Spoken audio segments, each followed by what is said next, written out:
on peut commencer et puis les retardataires, ils vont nous rejoindre au fur et à mesure.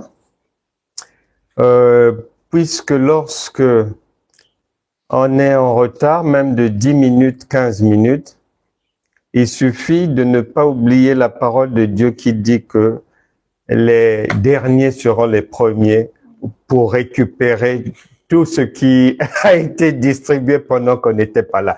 Mais si on n'a pas cette parole-là à l'esprit, on ne peut pas. On est perdant. Donc c'est pour ça qu'on doit s'enraciner dans la parole. Nous parlons de l'imposition des mains aujourd'hui.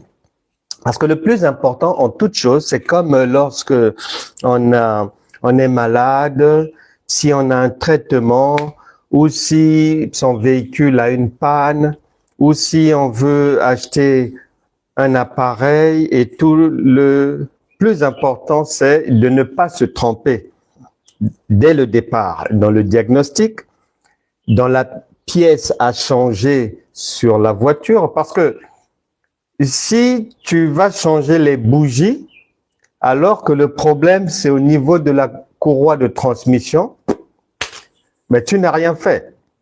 Et malheureusement, dans cette vie sur Terre, beaucoup d'enfants de Dieu, beaucoup de chrétiens marchent à contresens comme ça. Et souvent, les gens se posent des questions et se plaignent pour savoir pourquoi le mal m'arrive seulement à moi, pourquoi seulement moi, pourquoi ça dure encore, pourquoi ça ne part pas, pourquoi je suis toujours malade. Donc, des questions par-ci, par-là. Mais se poser des questions, c'est facile. Avoir les réponses du pourquoi, c'est mieux. Et nous sommes une structure qui refusons de croire que on peut marcher avec Dieu tout en demeurant dans les difficultés. Non, on n'y croit pas. Qu'on peut marcher avec Dieu et que les problèmes peuvent nous arriver et que le Saint-Esprit va se contenter de nous accompagner, de nous remonter le moral, de nous donner de belles paroles dans les songes, de réconfort et tout. Non, non, non, non.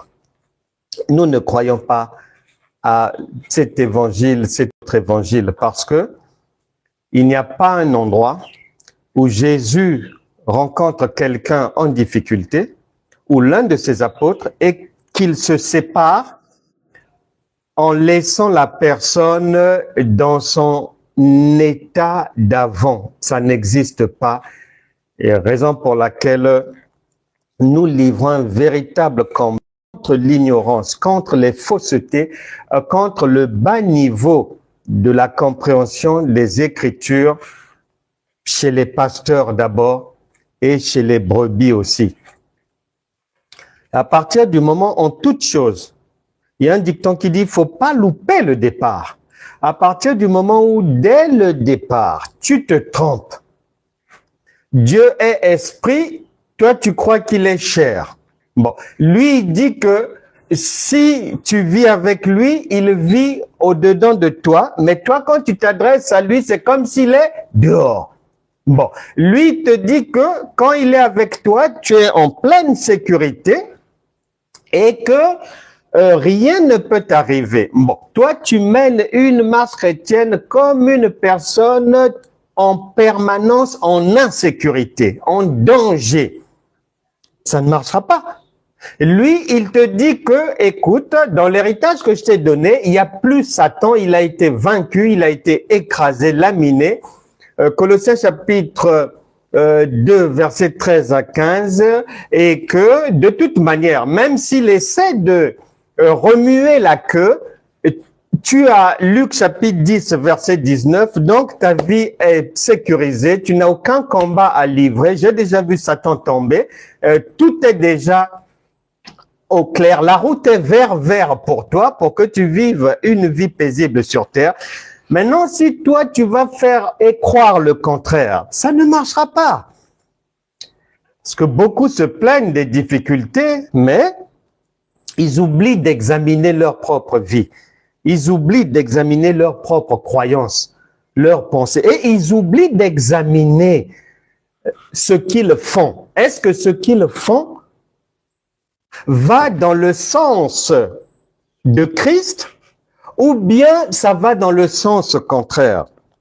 Et nous n'allons pas nous fatiguer pour aider le plus grand nombre à sortir des ténèbres, à sortir de l'Égypte, à sortir de l'esclavage, à ne pas accepter un Dieu accompagnateur des larmes, un Dieu uniquement consolateur. Non, non, non, non, non, non.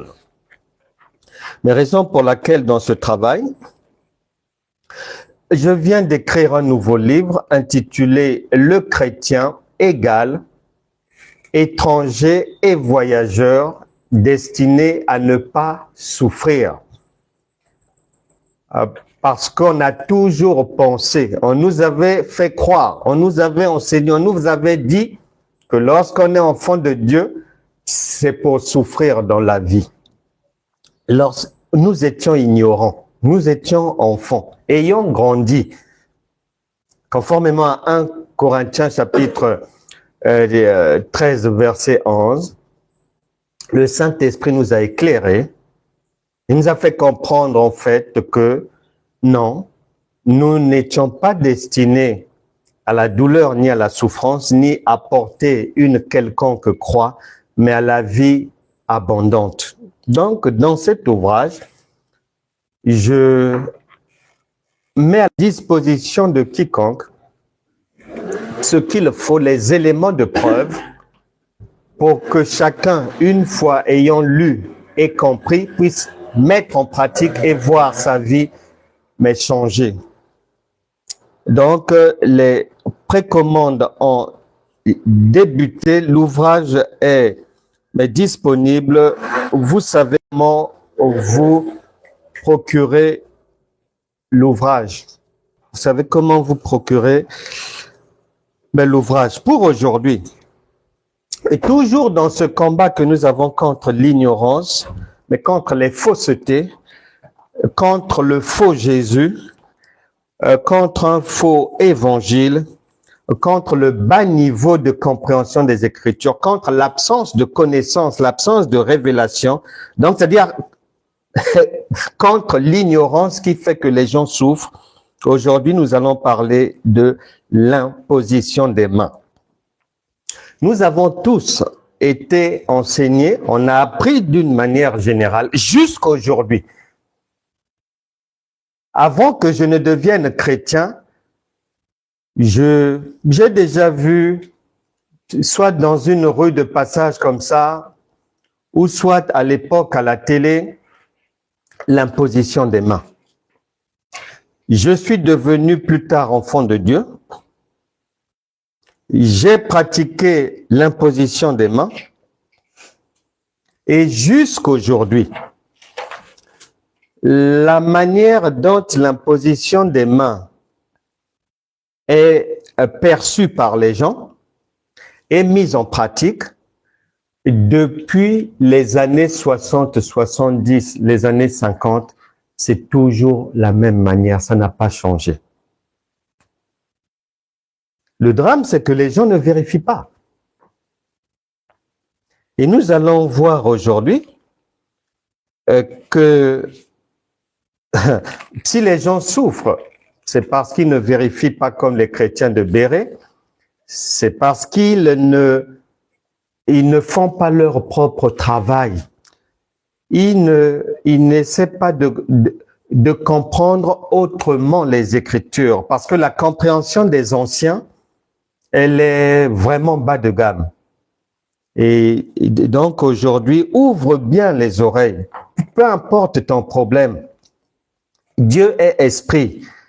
N'attends pas, si tu as un problème au travail, n'attends pas que l'on emploie le mot travail ou difficulté professionnelle pour que tu te dises « Ah, ça c'est moi, ça je prends ». Non, non, non. Tout est à prendre parce que la parole de Dieu elle résout toutes sortes de problèmes. Christ résout, la puissance de Christ, elle se diffuse partout, tous les domaines des problèmes dans ta maison ou dans ta vie. Tu n'as pas besoin d'entendre le mot qui correspond à tes problèmes. Non, le royaume de Dieu ne fonctionne pas comme ça. Ça, c'est à l'école primaire, l'école maternelle. Mais nous, ici, nous voulons toujours grandir. On ne veut pas, mais rester éternellement enfant. Et ça me rappelle un jour, lorsqu'on était encore jeune, j'étais allé quelque part. À l'époque, je devais avoir 18 ou 19 ans. Et il y avait des gamins qui jouaient là. Et l'un d'eux me dérangeait avec son ballon. Et j'ai dit à une personne de dire à ces enfants-là de jouer plus loin et tout.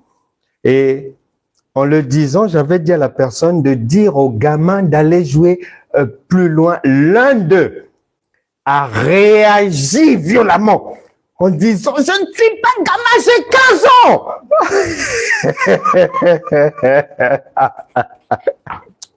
Et j'avais aimé parce que même lui ne voulait pas rester enfant. Il avait cette conscience-là que si je veux grandir, ça commence par là à soi-même, à prendre conscience que je ne suis pas un enfant. Je ne veux pas rester enfant. Je veux aller vers l'avant. Et le drame chez les chrétiens, c'est que la malédiction des chrétiens souvent vient du fait que dans la vie de tous les jours, ils ont une bonne conscience. Ils n'acceptent pas ce qui ne marche pas, ni à la maison, ni au travail, ni les enfants à l'école. Ils n'acceptent pas. Lorsqu'ils font des affaires, lorsqu'ils achètent quelque chose, tu ne peux pas les tromper sur la marchandise. Tu peux pas faire vendre. En 2025, une femme, c'est du plaqué or. Que tu lui fasses croire que c'est du... Vos carats, là, vous en êtes à combien maintenant? 18, ça a monté? 24 carats. Que tu lui fasses la pacotille. Que tu lui fasses croire que ça, c'est 18, 24 carats. Non, elle est trop vigilante. Elle sait reconnaître l'or même à 800 mètres. Non, ça ne passera pas. Et ces gens-là, malheureusement, sur leur lieu de travail, ils ne supportent pas ce qui ne marche pas. Ils veulent des résultats. Et ils sont souvent même sévères avec leurs collaborateurs, avec les collègues. Il faut que le travail soit bien fait, etc., etc. Maintenant, la malédiction fait que lorsqu'ils viennent dans les choses de Dieu, en tout cas, le cerveau a été vendu. Et ils se plaignent après pourquoi la vie n'avance pas. Eh bien, la vie, pour avancer, ça demande le cerveau, même avec le Seigneur.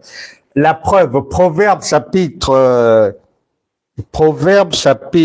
21. Nous commençons par là. Notre enseignement est intitulé « L'imposition des mains pour Jésus égale enseignement du mystère de Christ ». Donc, rien à voir avec ce qui se pratique en général. Rien à voir. Et on va le démontrer. Puisque la foi est une ferme assurance, oui, mais assise sur une démonstration. Si tu ne peux pas démontrer, assois-toi. N'ouvre pas la bouche et n'y crois pas, parce que tu dois démontrer. Et nous allons le démontrer. Proverbe chapitre 21, verset 16, il est dit ceci.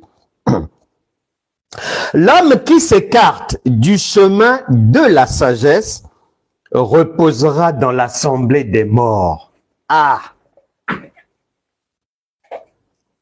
L'homme qui s'écarte du chemin de la sagesse, c'est-à-dire la mise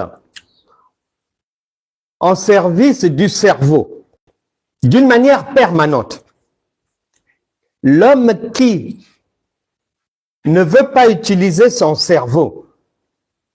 Même Dieu dit, même avec moi, ça ne marchera pas. Dans la société, ça ne marchera pas. Dieu n'est pas le refuge des bêtas. Non. Mais contrairement à ce que l'on croit, Dieu n'est pas le mausolée des bourriques. Non. C'est le siège de la sagesse, de la connaissance et de l'intelligence. Ici, on a dit que quiconque se tient à distance, à l'opposé, s'écarte, n'en a que faire, crache sur la sagesse, il est mort. L'assemblée des morts, donc le Saint-Esprit nous alerte déjà que là où il n'y a pas la sagesse, la réflexion, là où les gens sont bêta, bourriques, faisant les mêmes choses, répétant les mêmes choses, rabâchant les mêmes choses, n'utilisant pas leur cerveau, ce sont des églises mortes. Ce sont des pasteurs qui sont des porteurs de la mort. Et il y a beaucoup, malheureusement, de chrétiens qui sont comme ça. J'ai déjà dit et redit. Dieu nous enseigne dans sa parole que pour le comprendre, c'est pas une option, c'est une obligation. Il faut la sagesse. C'est-à-dire, avant même d'aller chercher à prier, sinon tu vas prier pour rien, souffrir pour rien. Il faut la sagesse, la connaissance, l'intelligence, le bon sens, l'observation de la nature.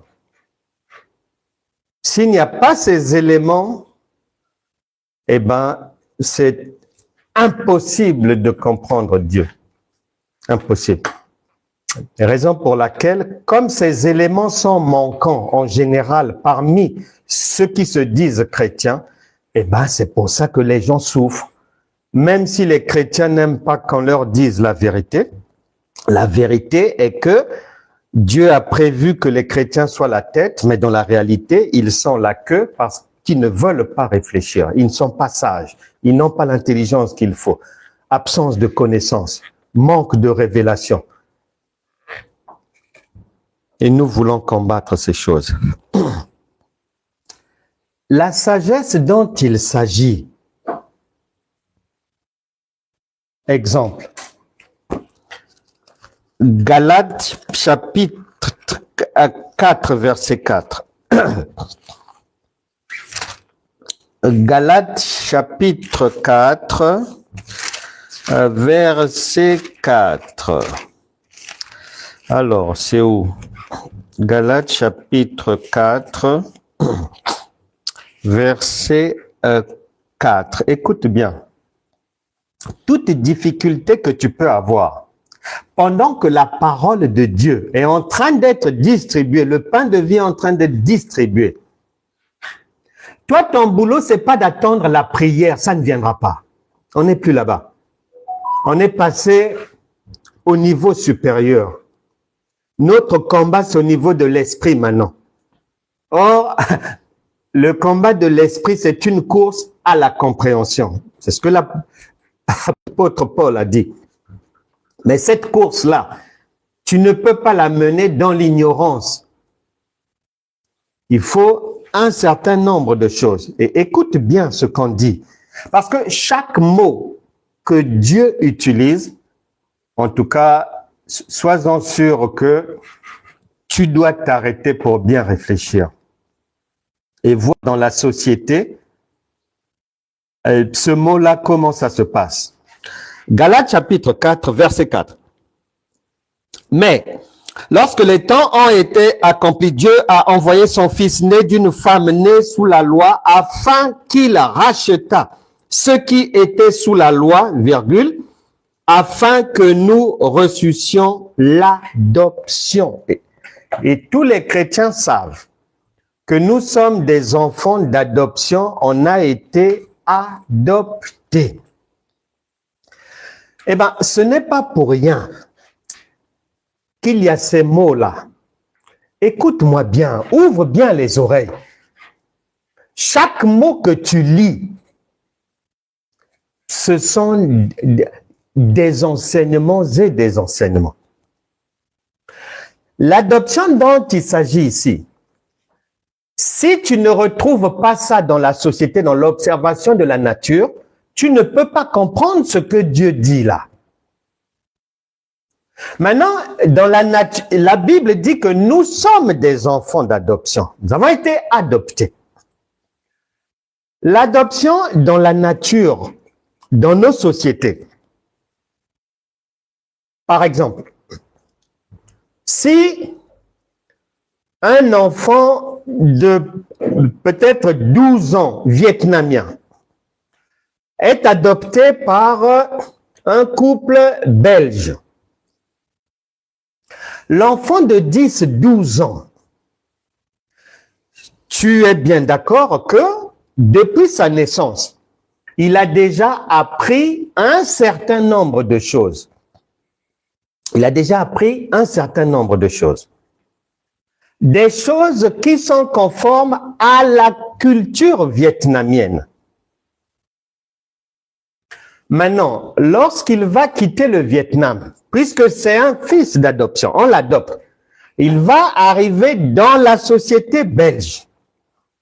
Eh bien, cette adoption va donner quoi? C'est-à-dire, au fur et à mesure des jours, des semaines, des mois, des années, la culture vietnamienne, plus il va mettre du temps en Belgique, plus tout l'essentiel de ce qui était vietnamien en lui va être remplacé par ce qui est belge.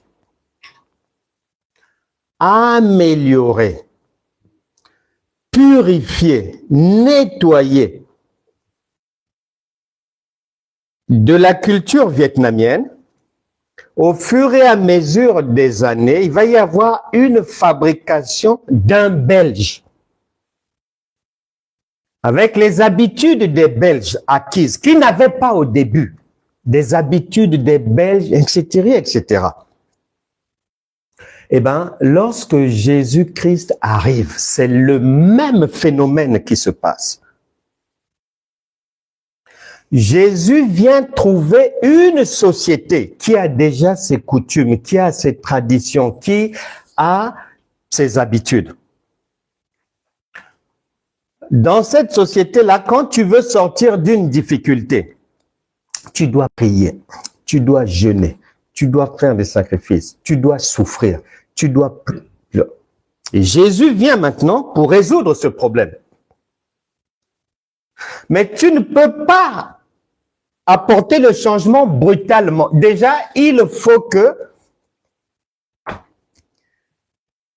ceux qui vont t'écouter sont déjà enracinés dans une culture donnée. Il faut qu'ils comprennent d'abord ce que tu es en train de dire et tu ne peux pas les brutaliser. Donc, dans la parole de Dieu, si tu ne comprends pas, si ton pasteur ne comprend pas qu'il y a les éléments de l'enfant avec sa culture vietnamienne, du passé par exemple, il y a les éléments de l'enfant après 10 ans par exemple en Belgique, il y aura déjà un changement, une modification entre les deux. Et il y a les éléments de l'enfant à l'âge adulte, complètement belge. C'est ce que Jésus enseigne. Maintenant, quand Jésus arrive, il y a 3 choses. La loi de Moïse est déjà là depuis des siècles. Et il y a ce que la Bible appelle la Bible appelle la tradition des anciens. Marc chapitre 7, verset 7 par exemple. La tradition des anciens. Marc chapitre 7, verset 7. Marc chapitre 7, verset 7. C'est en vain qu'ils m'honorent en donnant des préceptes qui sont des commandements d'hommes. Vous abandonnez le commandement de Dieu et vous observez la tradition des hommes. Donc les Juifs avaient leur tradition. Si tu ne sais pas où ton apôtre, ton pasteur, ta prophétesse, ton docteur ne sait pas faire la différence entre ce qui relève de la loi de Moïse, ce qui relève des traditions des anciens des Juifs, et puis ce qui est de l'enseignement de la grâce de Jésus, s'il ne sait pas faire la différence, sur l'autoroute, l'église est déjà accidentée. C'est une fabrication de cadavres. Les Juifs ont leurs coutumes et leurs traditions. Jacques chapitre les gens jusqu'aujourd'hui. Ils tiennent mordicus sur l'imposition des mains parce qu'ils ont lu ça dans la Bible. Mais dans la Bible, il y a le vol, il y a le mensonge, il y a ceci, cela. Mais pourquoi tu ne vas pas aussi faire ça? Tu t'accroches, tu trouves un verset comme ça, tu t'accroches sans en connaître le soubassement. Jacques chapitre 5. Jacques chapitre 5, un verset que les chrétiens s'accrochent dessus, mais sans rien comprendre. Jacques chapitre 5, verset, je crois 15 par là. Il est dit ceci. Il est dit, 14. Quelqu'un parmi vous est-il malade, qu'il appelle l'ancien de l'église et que les anciens prient pour lui en loignant d'huile au nom de Jésus? La prière de la foi sauvera le malade et le Seigneur le relèvera s'il a commis des péchés. Ok, d'accord. Quand tu mets en pratique cette parole, en ignorant le soubassement, en ignorant qu'il y a la loi de Moïse, il y a la tradition des anciens et il y a l'enseignement de la grâce de Jésus. Quand tu ne sais pas faire le distinguo, tu es dans le méli-mélo, ça donne les résultats des chrétiens, le vacarme actuel et tous les problèmes dans les vies des chrétiens. Pourquoi? Parce que chez les Juifs, dans leur tradition, et Jésus est venu trouver ça. Depuis des siècles, l'huile pour eux, c'était comme un médicament. C'était comme un médicament. Ils l'utilisaient depuis longtemps. C'est pas Jésus qui est venu leur dire prenez l'huile. Non, non, non. Il est venu trouver ça. La preuve. Ésaïe chapitre 1, verset 5. Quel châtiment nouveau vous infligez quand vous multipliez vos révoltes? La tête entière est malade et tout le cœur est souffrant. De la plante du pied jusqu'à la tête, rien n'est en bon état. Ce ne sont que blessures, contusions et plaies vives, virgule, qui n'ont été ni pensées, ni bandées, ni adoucies par l'huile. Donc, cette histoire d'imposition des mains avec l'huile, les Juifs pratiquaient ça d'une manière traditionnelle. Là, c'est le prophète Ésaïe. Il est arrivé bien avant Jacques chapitre 5, verset 14, 15, 16. Bien des siècles avant. Mais Ésaïe aussi est venu trouver cette tradition où, quand quelqu'un est malade, on va loindre d'huile. On va faire une imposition des mains. C'était dans leur tradition. Et Jésus, quand il arrive, bien évidemment, puisque les Juifs, ils pratiquent ça dans la société, mais c'est sûr que quand quelqu'un est malade, quand ils vont demander l'aide de Dieu, Ben, ils sont influencés par... Donc, la parole de Dieu prend en compte les réalités, les coutumes, les traditions de ces peuples-là. Maintenant, si tu ignores cela, tu vas taper poteau, comme la plupart des chrétiens. Parce que tu vas bâtir une marche chrétienne et des enseignements sur la fausseté. Mais c'est pas de ta faute, c'est parce que tu es dans l'ignorance. Donc, l'imposition des mains, Jésus vient prouver ça. Ce n'est pas une histoire fabriquée par Jésus. Non, non, non, non, non. Et lorsque l'enfant vietnamien arrive en Belgique, il aura des habitudes dans les premières semaines, premiers jours, premiers mois. Mais la famille belge qui va l'accueillir, quand il voudra manger avec des baguettes, quand il voudra peut-être manger tel poisson presque cru et tout, c'est-à-dire tout ce qu'il va d'abord continuer à pratiquer de la culture vietnamienne, tu ne vas pas voir le couple belge lui dire « Non, ne fais pas ça. Non, ça, non. Non, arrête ça. Non, ici en Belgique, c'est pas comme ça. Chez nous, c'est la civilisation moderne. » Non, non. Ah non, non, non, non. Vous allez traumatiser l'enfant, ça ne marchera pas. Ça ne passera pas. Donc, vous allez, il y a des choses, vous allez parler. Il y a d'autres choses, vous n'allez pas parler parce que le temps lui-même qu'il va mettre en Belgique va le nettoyer.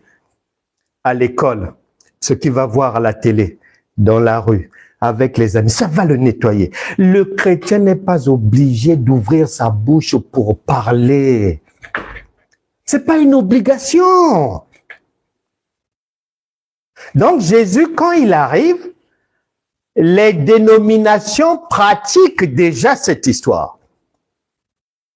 Les dénominations pratiquent.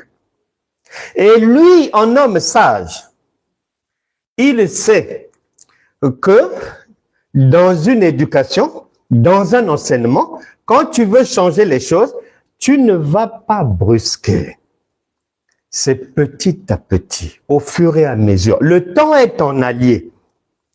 Il a 3 ans et demi au programme pour travailler les mentalités, pour expliquer comme ceci, démontrer comme cela, au fur et à mesure.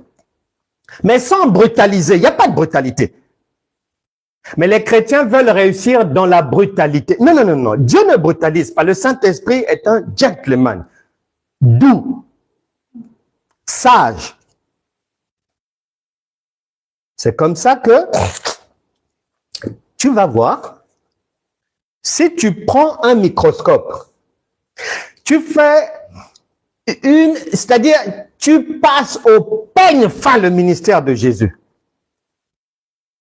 Bien que cela se pratique à droite, à gauche et tout, tu ne le verras jamais faire une imposition des mains de type celle qu'on voit partout là. Jamais. Preuve.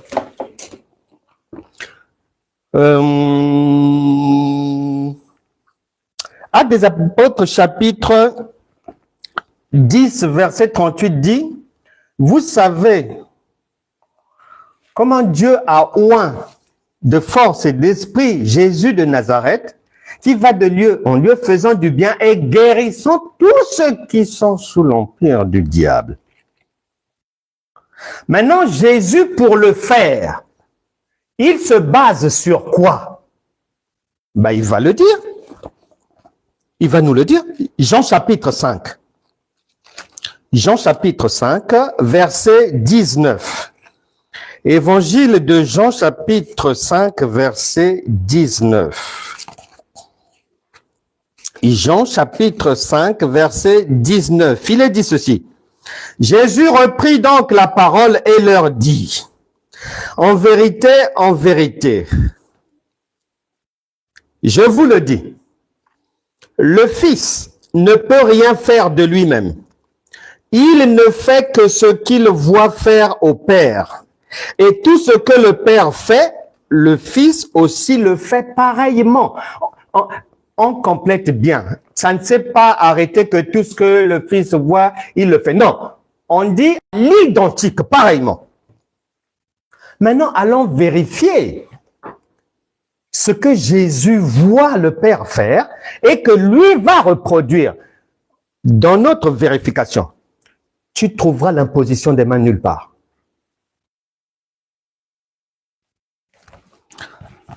Prenons par exemple Matthieu chapitre 8. On va aller vite là. Matthieu chapitre 8. Puisque Jésus-Christ est venu pour apporter des solutions, pour améliorer nos vies sur la base de la simplicité, de la facilité à sortir du problème. Et si tu es malade, pendant que tu m'écoutes là, et si tu fais un petit effort de compréhension, tu reçois ta guérison.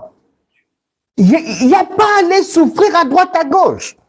Nous n'avons pas de veille de prière à faire. Ici, nous ne ferons jamais de veille de prière. On a suffisamment fait ça. Nous ne sommes plus des enfants. On n'a pas 15 ans ici. Matthieu chapitre 8, verset, on va prendre le verset 5. Comme Jésus entraîne dans Capernaum, un centenier l'aborda, le priant et disant, Seigneur, mon serviteur est couché à la maison, atteint de paralysie et souffrant beaucoup. Jésus lui dit, j'irai et je le guérirai. Le centenier répondit, Seigneur, je ne suis pas digne que tu entres sous mon toit, mais dis seulement un mot et mon serviteur sera guéri, car moi qui suis soumis à des supérieurs, j'ai des soldats sous mes ordres et je dis à l'un va et il va, à l'autre viens et il vient et à mon serviteur fais cela et il le fait.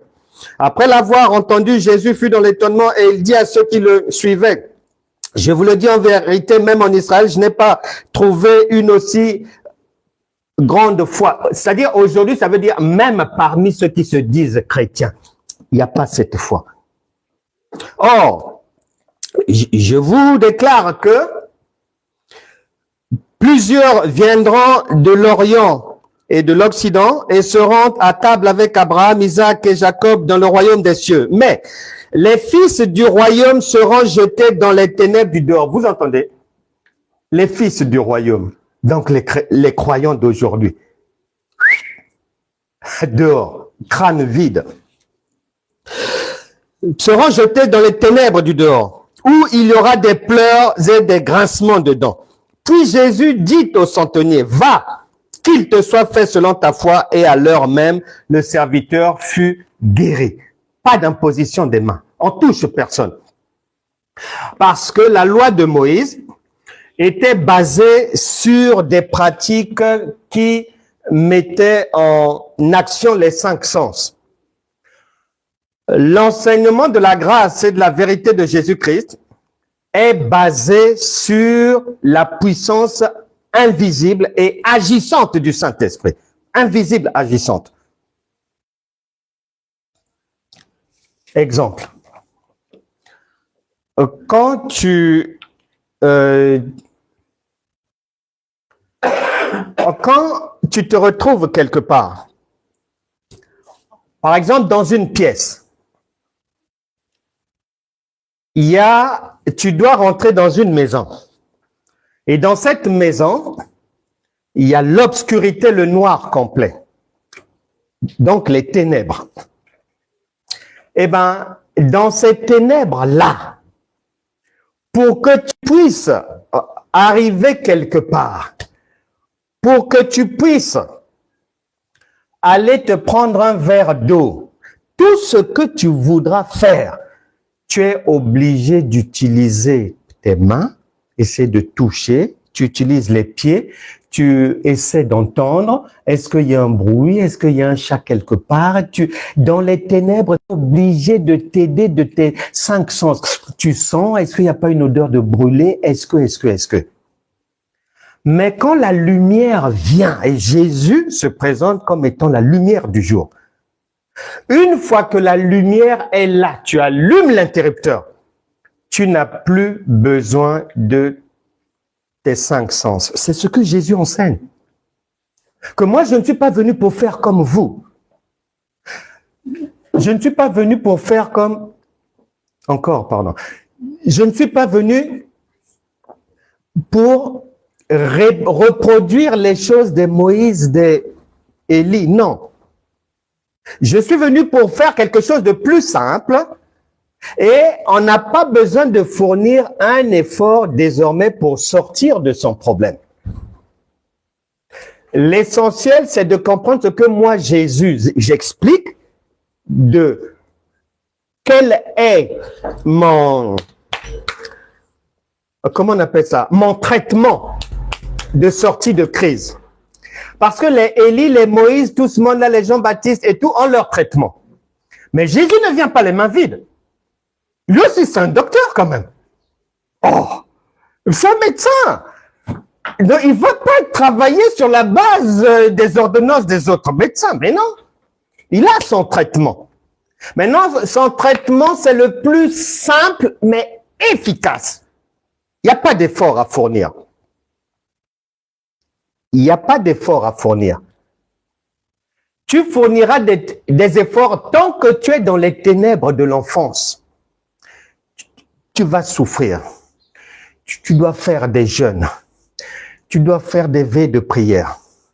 J'ai vu ces jours-ci une dénomination chrétienne très réputée, drainant des foules, en tout cas transformée en véritable moutonnerie militaire, enseignant et faisant la guerre contre Amalek. Jésus n'a pas le temps à ça. Il a une solution plus simple. Le diable est déjà vaincu. Amalek est déjà enterré. Si le diable s'appelle Amalek, donc il est déjà sous nos pieds. Même s'il change de nom, il est déjà vaincu. Donc l'imposition des mains de Jésus est spirituelle. Il n'y a rien de physique. On ne touche pas quelqu'un. Comme toutes sortes de personnes, faut pousser les gens, faut toucher, des fois la personne a même des mains dégueulasses, on touche vos perruques. Attendez, Jésus ne fait pas ça. Il respecte ta coiffure. Il respecte. Il ne fait pas ça. Poursuivons l'échographie du ministère de Jésus. Matthieu chapitre 9. Juste après, Matthieu chapitre 9. Nous sommes en train de vérifier si Jésus travaille comme on voit dehors là. Et les preuves sont là que non, il ne travaille pas comme ça.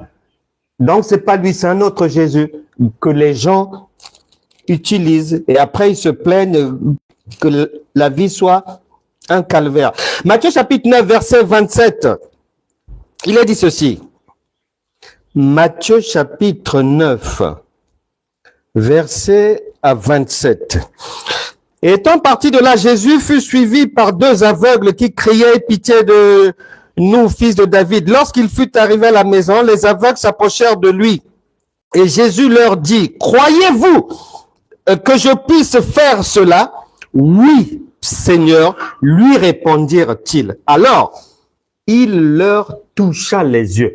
On ne parle pas d'imposition des mains. Et dans la pensée de Dieu, c'est encore d'autres enseignements. Toucher, c'est enseigner aussi. Il leur toucha les yeux. Et nous allons bien voir que le toucher de Dieu, c'est véritablement l'enseignement. Il y a un apôtre de Dieu qui s'est chargé de nous le dire. Mais on va lui rendre visite de tout à l'heure. Alors, il leur toucha les yeux et disant qu'il vous soit fait selon votre foi. Et leurs yeux s'ouvrirent. Question. Est-ce que c'est comme ça que ça se passe dans les églises? Est-ce que c'est comme ça que les chrétiens font? Marc chapitre 3. Toujours Jésus dans le ministère. Il a dit qu'il reproduit ce qu'il a vu le Père faire. Marc chapitre 3, verset 5. Il est dit ceci. On prend à partir du verset 3. Et Jésus dit à l'homme qui avait la main sèche, lève-toi là au milieu. Puis il leur dit, est-il permis, le jour du sabbat, de faire du bien ou de faire du mal, de sauver une personne ou de la tuer? Mais ils gardèrent le silence. Alors, promenant ses regards sur eux avec indignation, comme aujourd'hui, il n'y a rien de nouveau. Le Saint-Esprit est indigné face à la triste réalité dans le monde dit chrétien. Et en même temps, affligé de l'endurcissement de leur cœur, des cœurs très endurcis. Il dit à l'homme, étends ta main. Point. Il l'étendit et sa main fut guérie. On a seulement parlé. Le centenier romain dit seulement un mot. Il dit, étends ta main. Et la Bible dit, la main guérit. On ne touche pas quelqu'un. L'imposition des mains dans la pensée de Dieu, elle est spirituelle, elle n'est pas physique. Et nous étions prévenus. Jean chapitre 3, verset 12, Jésus dit, faites d'abord l'effort de comprendre les choses terrestres avant de chercher à venir comprendre mon enseignement. Si vous renversez les fondamentaux, si vous faites le contraire, si vous mettez la charrue avant les bœufs, ça sera, comme le disent les comiques, ça sera catastrophe. Et catastrophe, c'est la réalité de la plupart des vies chrétiennes. Parce que les fondements sont renversés. Déjà, on ne comprend pas le langage terrestre, on veut aller toucher au spirituel. Mais non, on va s'électrocuter. Ici encore, il met en pratique ce qu'il a vu chez son père. Il n'y a pas d'imposition des mains physiques. C'est une imposition spirituelle à distance. Parce qu'un esprit n'a pas de mur. Un esprit n'a pas d'obstacle. Un esprit n'a pas de limite. Il va là, il passe là, il va là-bas, il te touche. Il arrange tes cheveux. Il enlève tes boutons. Il fait ceci, il arrange. Il enlève le masque de vieillesse. Il enlève les myomes, les kystes, tout. Sans tambour ni trompette. Tu n'as pas besoin de chanter 25 chansons, soi-disant, avant que Dieu te guérisse. Tu t'égares. Ministère de Jésus, Luc chapitre 7. Il reproduit ce qu'il a vu au Père. Luc chapitre 7. Luc chapitre 7, versets 7 à 10. C'est aussi pour cela que je ne me suis pas cru digne d'aller en personne vers toi, mais dis un mot et mon serviteur sera guéri. Car moi qui suis soumis à des supérieurs, etc., on arrive au verset 10. De retour à la maison, les gens envoyés par le centenier trouvèrent guéri le serviteur qui avait été malade. Aucune imposition des mains. Il n'y a que la parole. Et la parole dont il s'agit, c'est pas de veiller, c'est pas beaucoup parler, c'est pas faire du bruit, c'est pas chanter. Chanter ne veut pas dire la parole. C'est pas l'enseignement, ça. Les Rolling Stones aussi chantent. Lara Fabian chante. Lady Gaga chante. Les Beyoncé chantent matin, midi, soir. Mais Jocelyne Berroir chante aussi. Au même titre qu'un chanteur, soi-disant, dit gospel. C'est pareil, c'est on met des paroles, on les anime avec des instruments. C'est ça, chanter. Mais le chant de Dieu, c'est l'enseignement. Et quel enseignement? L'enseignement du mystère de Christ. C'est pas l'enseignement de la lettre. Non. C'est pas parce que tu lis qu'on a ouvert un institut biblique ou que des gens suivent des cours bibliques qu'ils sont en train d'acquérir la connaissance. Non, généralement, ils pataugent dans la lettre et dans l'ignorance. Le ministère de Jésus, ce qu'il a vu au Père, comme imposition des mains, il va le reproduire, Jean chapitre 5. Jean chapitre 5, il va reproduire, regarde l'imposition des mains de Jésus. Jean chapitre 5, verset 5. Là se trouvait un homme malade depuis 38 ans. Jésus, l'ayant vu coucher et sachant qu'il était malade depuis longtemps, lui dit, veux-tu être guéri? Le malade lui répondit, Seigneur, je n'ai personne pour me jeter dans la piscine quand l'eau est agitée et pendant que j'y vais, une autre descend avant moi. Verset 8. Lève-toi, lui dit Jésus, prends ton lit et marche. Lève-toi, lui dit Jésus, prends ton lit et marche. Il n'y a pas d'imposition des mains. La guérison divine passe par une imposition des mains spirituelles. La délivrance, la réussite de ta marche avec Dieu, la sortie des difficultés, les solutions aux crises par lesquelles ta maison peut passer, ça passe par le spirituel. La solution n'est pas charnelle. La solution sera toujours spirituelle. La solution sera toujours spirituelle. Maintenant, le chrétien oublie toujours que la Bible déclare il n'y a rien de nouveau sous le soleil. Ce qui veut dire le ministère de Jésus, constitué de la délivrance, la guérison, la sortie de crise par la puissance du Saint-Esprit, c'est-à-dire par la parole, existait même dans l'ombre, même dans l'ancien temps. Et Dieu ne peut pas mentir. Vérifions cela. 1 Roi, chapitre 18. 1 Roi, chapitre 18. Le ministère de Jésus, il est camouflé là, puisque n'oublie jamais, Jésus-Christ a dit que la loi, les prophètes, tout ça là, c'était lui. Et que la Bible déclare que tous les prophètes ont œuvré avec l'Esprit de Christ. 1 Roi chapitre 18, verset 41.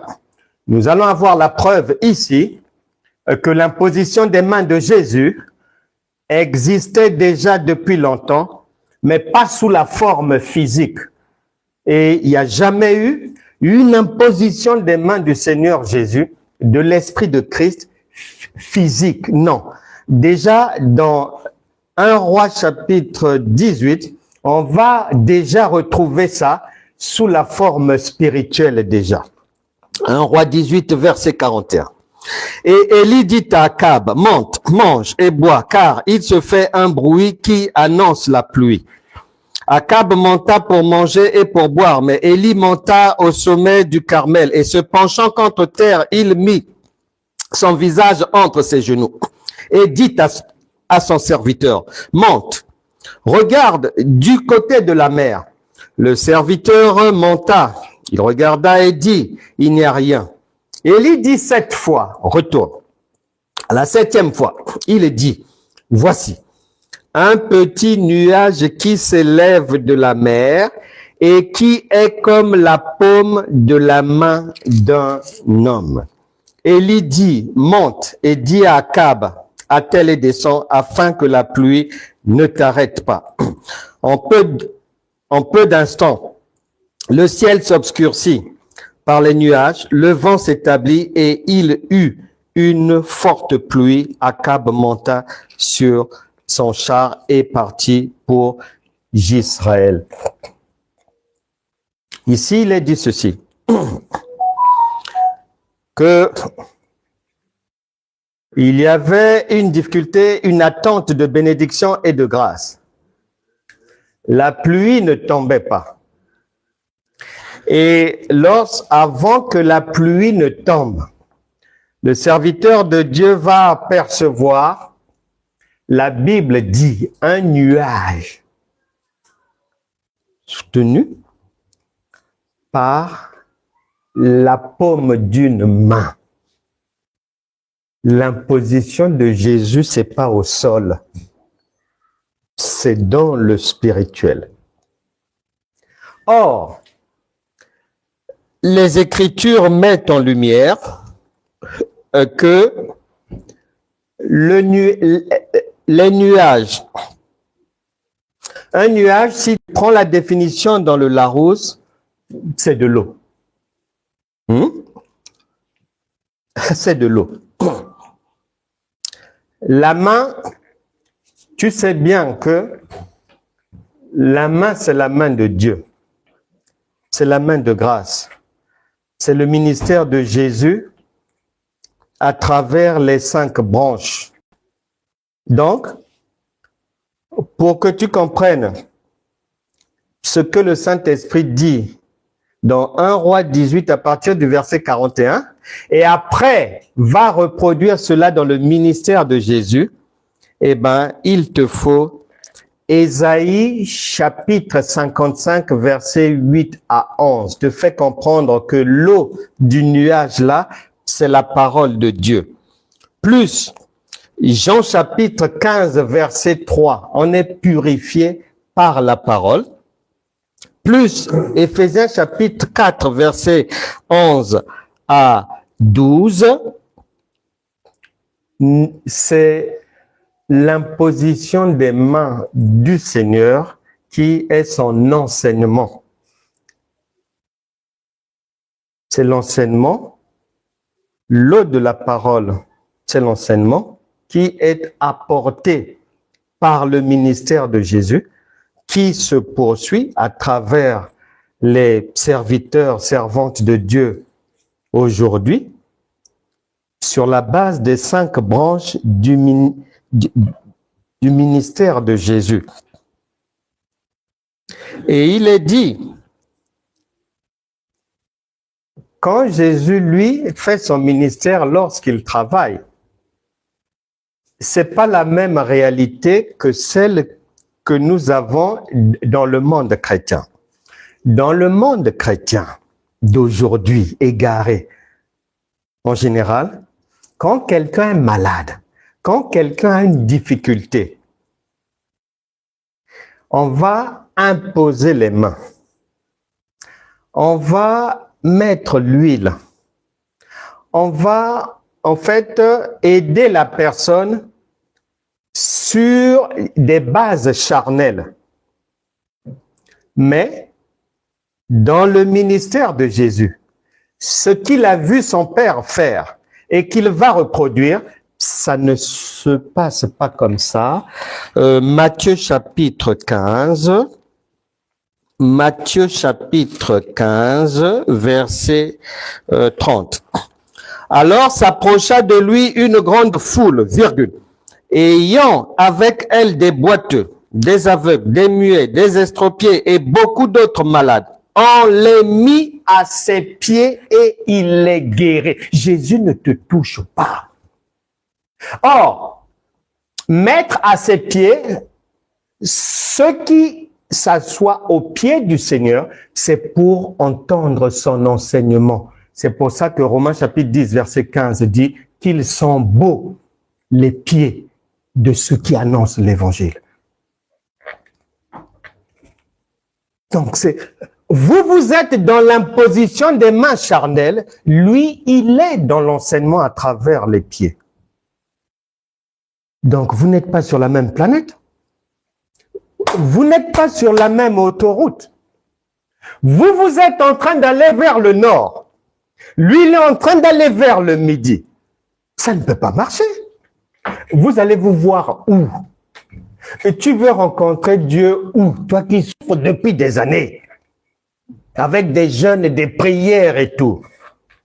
La parole de Dieu met en lumière que l'imposition des mains, raison pour laquelle beaucoup de chrétiens, on a imposé les mains, on a fait ceci. C'est dramatique. C'est dramatique.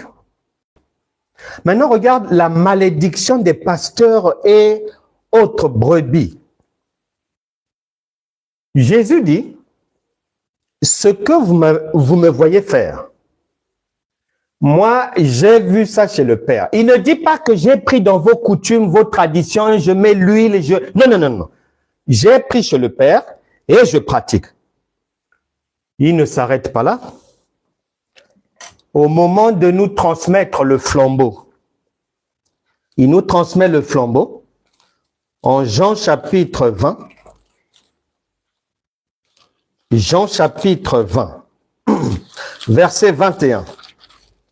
Le Seigneur Jésus nous transmet le flambeau en disant, Jésus leur dit de nouveau, la paix soit avec vous.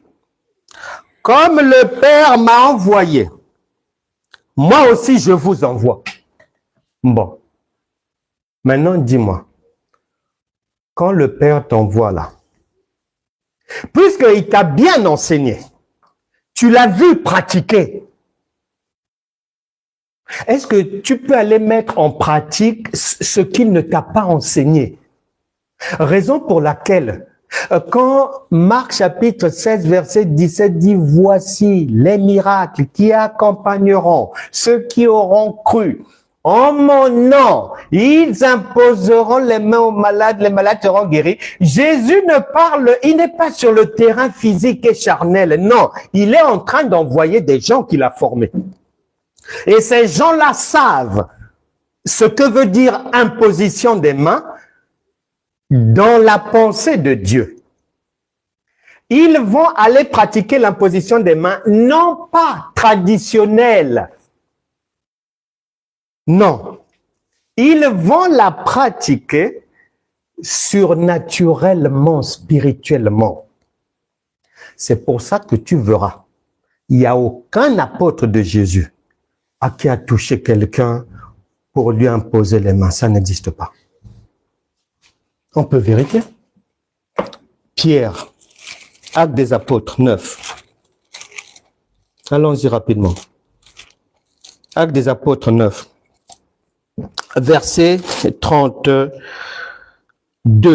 Comme Pierre visitait tous les saints, il descendit aussi vers ceux qui demeurait à Lydde. Il y trouva un homme nommé Aîné, couché sur un lit depuis 8 ans et paralytique. Pierre lui dit, on parle de dire, c'est la parole. Les amis de TikTok, venez sur Facebook ou YouTube nous rejoindre s'il vous plaît. Pierre lui dit, Aîné, Jésus-Christ te guérit, lève-toi et arrange ton lit. Et aussitôt, il se leva. Ça ne te rappelle pas Jean chapitre 5? À partir du verset 3 jusqu'à 8 là-bas, à la piscine de Bethesda? Lorsque Jésus dit, ici le malade c'est pendant 8 ans. Là-bas, le maître Jésus a réglé un problème de 38 années. Et Pierre reproduit seulement ce qu'il a vu Jésus faire. Lève-toi et marche. Maintenant, aujourd'hui, les hommes et femmes de Dieu reproduisent qui? Parce que ce n'est pas Jésus. Le modèle de Jésus est là. Bon, tu vas me dire peut-être, oui, mais Pierre, c'est normal, il était avec mais le Seigneur. Peut-être que les apôtres qui sont venus après ont fait l'imposition des mains physiques. Mais vérifions-le. Si toi tu es infidèle, eux sont demeurés fidèles et nous devons demeurer fidèles. Trop d'infidélité chez les chrétiens par rapport à Dieu, ça ne peut pas marcher. Actes des Apôtres 14, verset 8. À Lystre se tenait assis un homme impotent des pieds, boiteux de naissance et qui n'avait jamais marché.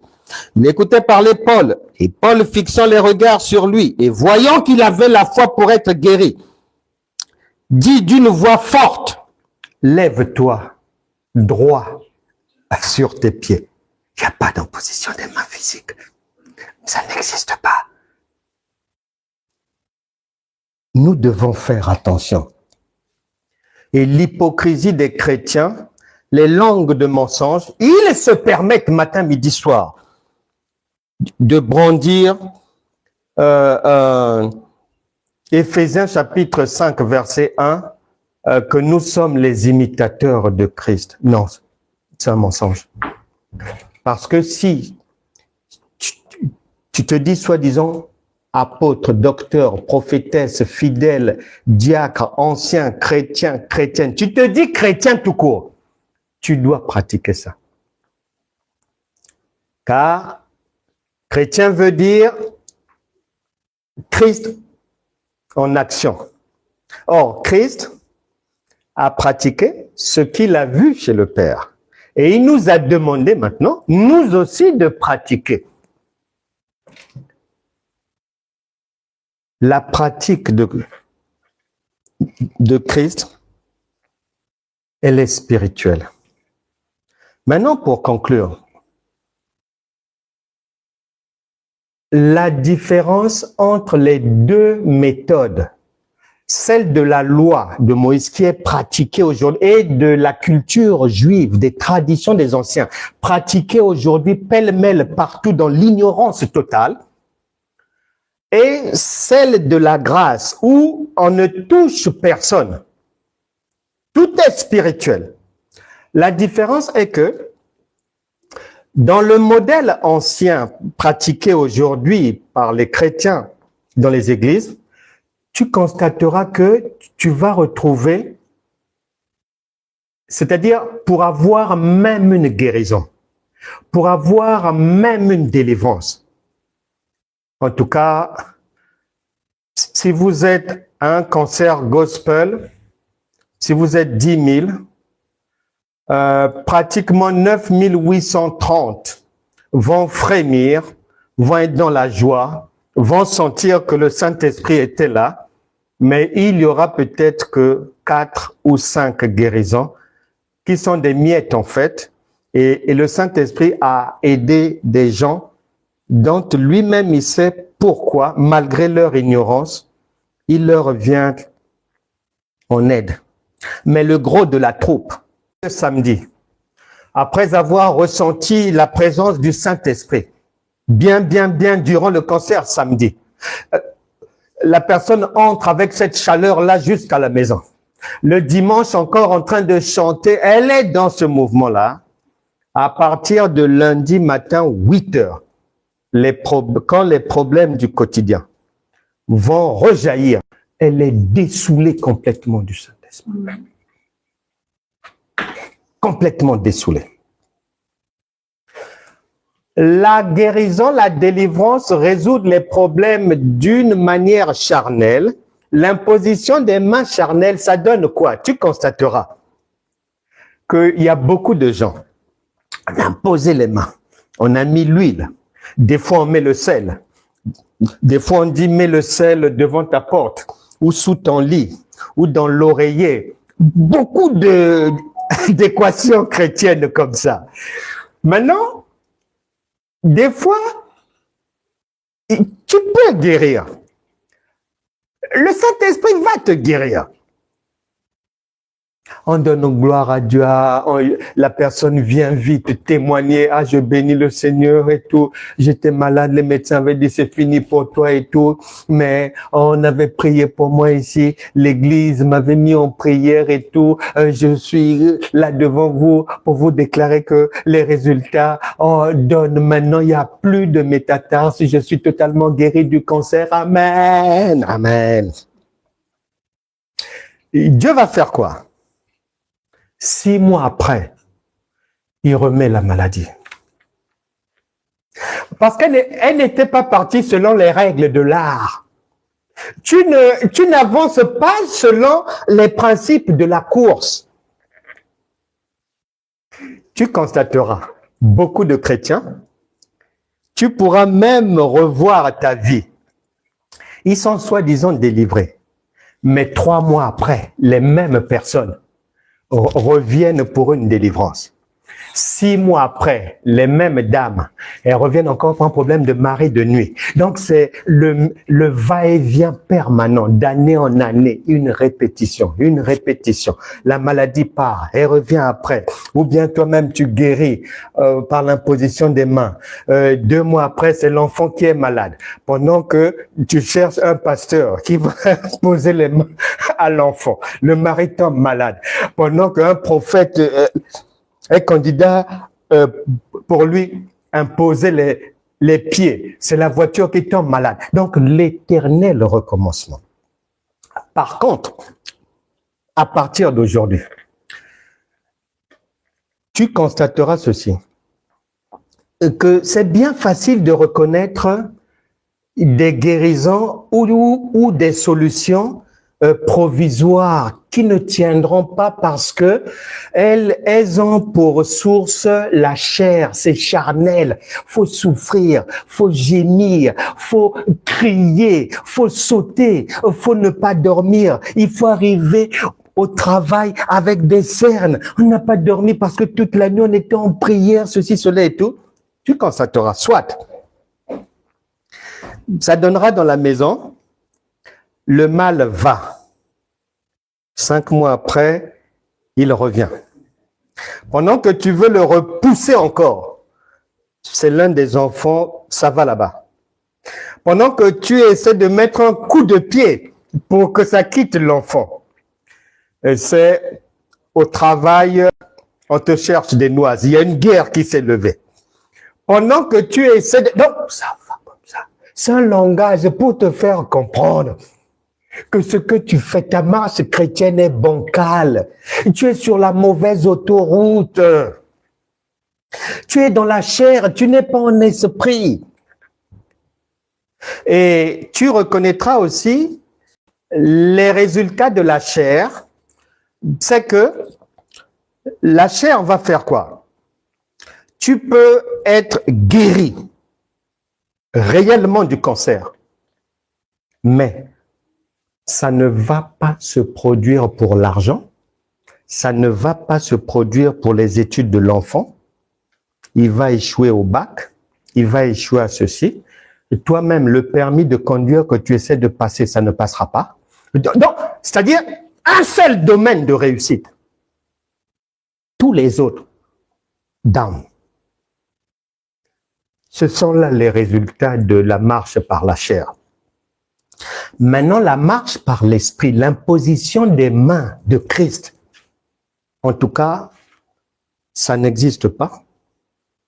Là où Jésus a réglé le problème de quelqu'un, là où Pierre a réglé le problème de quelqu'un, là où Paul a aidé quelqu'un et que le mal soit revenu. Non. Bien-aimé, si c'est par la chair, le mal reviendra. Mais pour qu'il parte définitivement, il faut une guérison, une délivrance spirituelle. Je connais une femme, et je finis par là. Crois vraiment, en m'écoutant encore, que toute situation par laquelle tu peux passer, peut-être que tu as traîné avec ces problèmes parce que tu cherchais à les résoudre charnellement, parce que tu es peut-être dans une église cimetière, parce que votre assemblée est une assemblée morte, Proverbe chapitre 21, verset 16. Parce que ta prophétesse, en fait, tout le blablabla qu'elle fait, elle n'a pas d'eau en elle. L'eau, c'est la parole, il n'y a rien de consistant. Crois que tu sors de tes difficultés aujourd'hui. Cette femme-là souffrait depuis beaucoup d'années de myome. Et il y a beaucoup de femmes comme ça. Des fois, on opère des myomes aujourd'hui. Soi-disant, ça ressort encore 3 mois après. On opère encore, ça ressort encore. Donc, cette femme était en souffrance depuis beaucoup des années. Et puis, elle avait maintenant, physiquement, elle était devenue, n'étant pas enceinte, elle était comme une femme enceinte, n'étant pas enceinte. Et passant la vie entre la maison, l'hôpital, la maison, l'hôpital.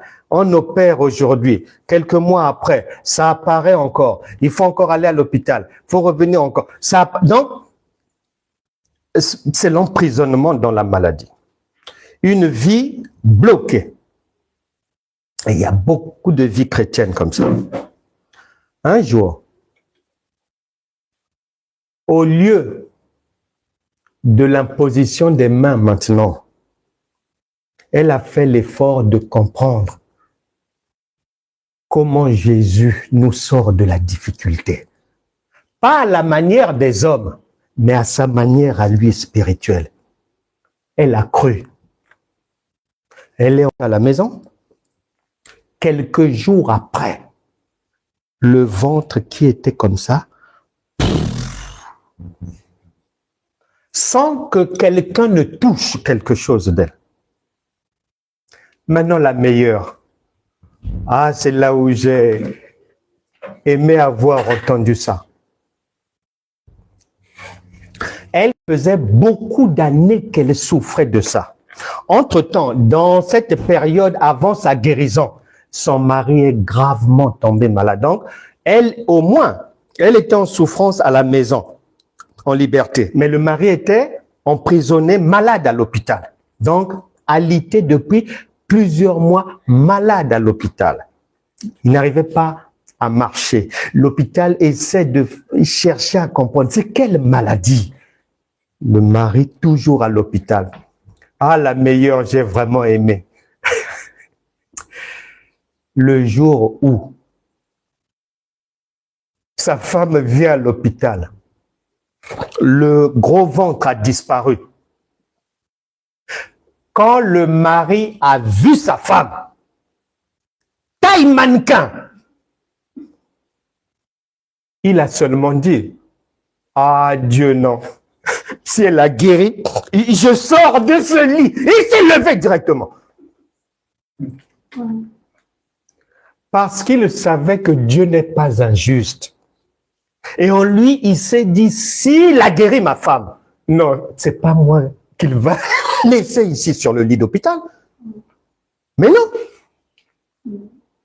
Donc, la femme, tous les jeûnes, les prières qu'elle avait eu à faire n'avaient pas donné de résultat.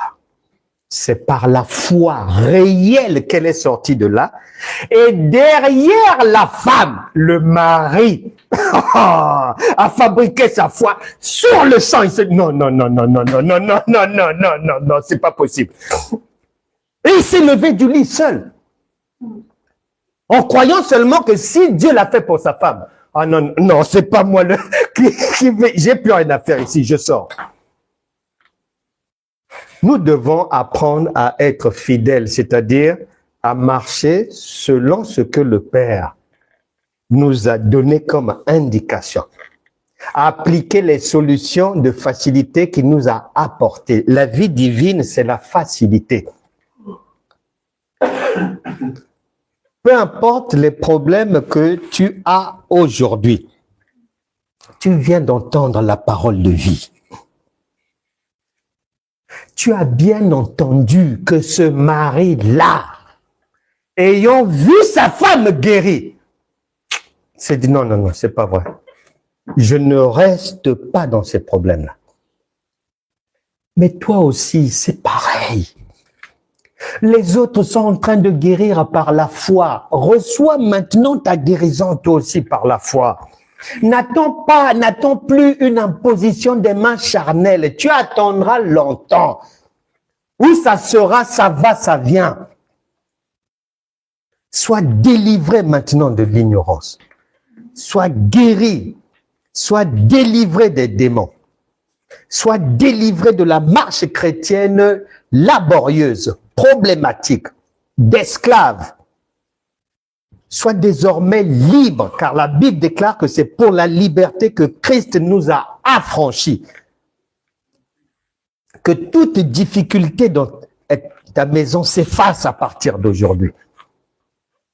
Reçois la prospérité divine, ce que tu avais perdu. Tu retrouves ça au centuple à partir d'aujourd'hui. Ça viendra du nord, du sud, d'est en ouest. Toute personne dont les activités commerciales étaient en déclin, ou qui veut débuter le commerce, décoller, qui veut que son affaire marche, à toi d'avancer. Tous les feux sont déjà ouverts. Tu réussiras. Et la puissance du Saint-Esprit, son imposition des mains n'a pas de limite, c'est dans tous les domaines, y compris la politique. Parce que tu ne peux pas te plaindre que ceux pour qui tu votes et qui ne connaissent pas Dieu prennent des lois étranges, bizarres, qui te font souffrir. Non, c'est à toi-même d'aller là-bas. C'est à tes enfants d'aller prendre leur place. Et pour cela, il faut se lancer. Jésus dit, il faut aller dans les eaux profondes. C'est là-bas où se trouve Dieu.